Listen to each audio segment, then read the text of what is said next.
coming back to the point earlier about, whilst people at the moment are very sort of focused on, I suppose, survival and focusing on the well-being of staff and existing clients, one thing that we are as an industry is we're a very face-to-face industry, and so actually what COVID-19 is stopping this sort of face-to-face activity, and people are going back into the office in different phases, and even when they go back into the office, they may not take external meetings.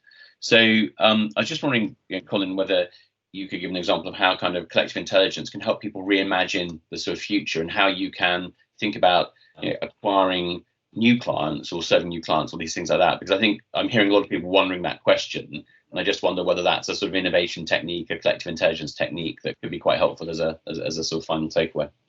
Yeah, absolutely. And it's really just about posing questions.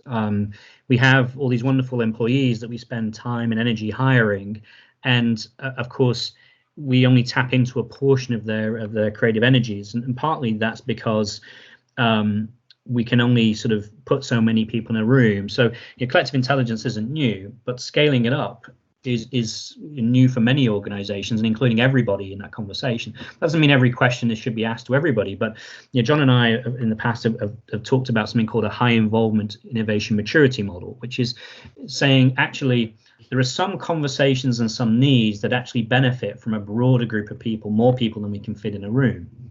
And we can introduce that sort of thinking into any company with the sort of modern tools that we have, as long as we have the process expertise of how to tap into collective intelligence. It's not especially difficult. And so absolutely, and we are seeing organizations talking about that reimagining.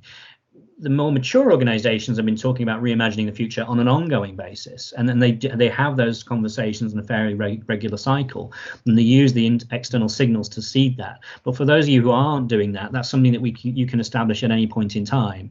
And certainly, I would advise organizations to also think about including the wider ecosystem, especially at this point in time, because it's not just you that have been disrupted; it's your entire supply chain and your partners and your customers that have all been disrupted. So when you're thinking about the future, yes, you can do so within your organization, but actually you might find you need to do it across your ecosystem. Yeah. Perhaps just a tail piece to that. In a sense, Colin's right. We've had this possibility for centuries of collective intelligence. The difference was, if you wanted to run an innovation contest, how do we solve a problem like navigation and the whole thing that the Longitude Prize in the 18th century was all about? It was hugely hard to organize because we just didn't have the technology.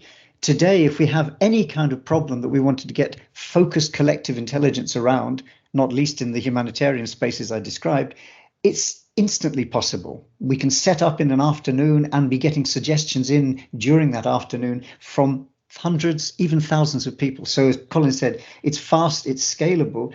For me, what's interesting about this that's different in the innovation world to when I entered this as a young engineer back in the last century, we've now got a platform approach, a sort of a way of making this happen, which is a bit of a Swiss Army knife. Colin's already flagged in his thing. We can point this thing, we can open up the blades to deal with all sorts of problem questions. So whether it's a sustainability issue, whether it's a cost reduction issue, whether it's X, Y, or Z, it can be done.